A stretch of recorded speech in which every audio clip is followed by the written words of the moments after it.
काल रात्री हल्ला झाला तुमच्यावर, काय नक्की घडलं होतं, काय सांगायचं? अचानक मी श्रीनाथ हॉटेलचा मालक.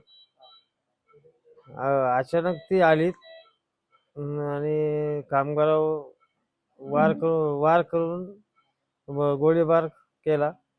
तेवढ्यात किचन मधून बाहेर आलो. किचन मध्ये बाहेर आल्या तर एक जण माझ्यावर धावून आला.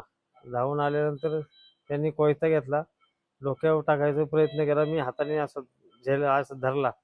हाताला जखम आहे, डोक्याला जखम आहे, कपाळाला जखम आहे. त्यानंतर कोयता झिंजाणला. एकाने गोळीबार गोळ्या अशा झाडल्या आणि मांडीव एकाने वार केले. किती जण होते? अं, सहा जण होती. 5-6 जण होती. ओळखीतले होते का बाहेरचे होते? ओळखीचे अचानकच आली ना अचानकच गेली, त्यामुळं 2-3 ओळखीची होती. ती मी पोलिसांना सांगितलेलं की बाबा हॉटेलमध्ये जेवायला वगैरे नाही नव्हते? तसलं काही नाही, तसलं काही Direct आले. नाही. डायरेक्ट आले डायरेक्ट